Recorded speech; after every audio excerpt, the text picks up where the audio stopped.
Local area. Our Guide to Buying a Car Out of State by Stephen Loveday. Thank you for watching this video. Make sure you subscribe to our channel. Buying a car today is not like it used to be. You can choose from a number of online websites to search for the car, truck, or SUV that fits your exact specifications. Typically, it's best to start your search close to home. However, if you can't find what you're looking for nearby, you can broaden your search outside of your local area.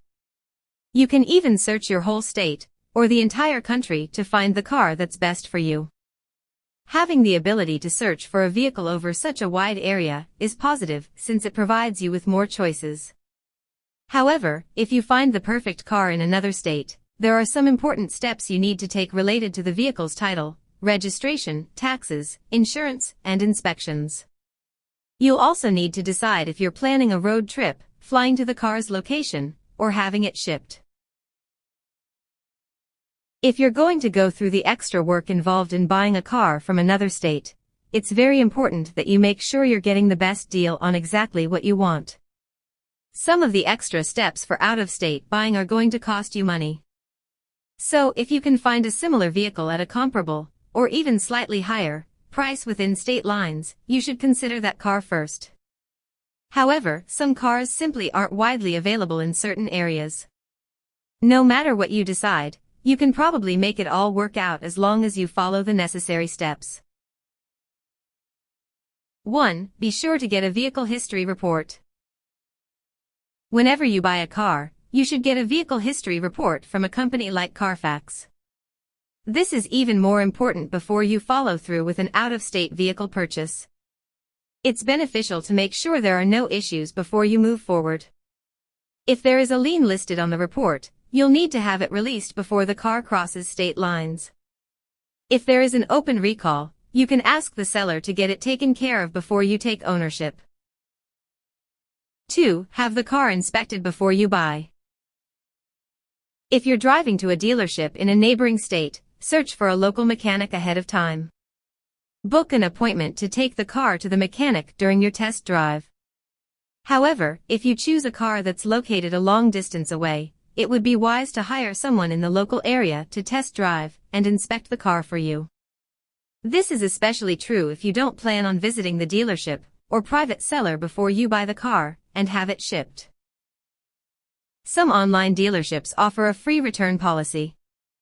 If this is the case, you could wait and have the car inspected as soon as it's delivered, though returning the car and starting over is a hassle that could be avoided with a pre-purchase inspection. 3. Pay your taxes. Some states don't have sales tax. However, if the state you reside in charges sales tax, you'll be required to pay. Taxes and fees on vehicle purchases apply to the state the car is garaged in. Most states require that you pay all fees before you can register the car.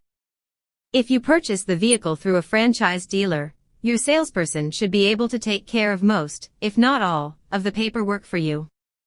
This should include details related to taxes and fees. Still, it's imperative to do your homework and know what you're getting into ahead of time. 4. States have different inspection requirements.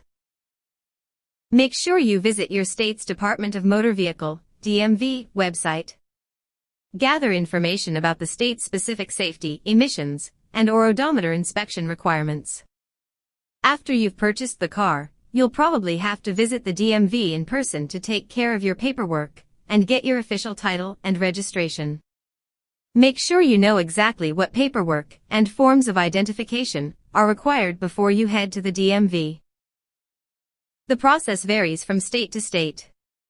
In some cases, you can take care of some of it online or through the mail. Again, a franchise dealership may be able to assist with at least some parts of the process. 5. Beware of California's strict standards. The California Air Resources Board, CARB, has strict emissions standards. Cars must meet these standards to be registered and titled in the state. If the car doesn't meet California's criteria, you'll have to have the vehicle modified. In some cases, this is a simple and inexpensive process. However, that's not always the case. It's also important to note that California is not the only state that follows CARB's rules. 6. Title and registration. Regardless of the time left on the previous state's registration, you will have to pay for a new title and registration for the new state. It's important to find out how much time you have before the new state requires that the vehicle is registered. It could be as few as 30 days, though some states give you more time. Different states have different rules when it comes to titling. This is especially true with salvage titles, but there are other exceptions as well. Making sure the car is correctly titled is critical since it may impact financing and insurance. 7. Make sure the car is properly insured. Contact your insurance agent and explain the situation.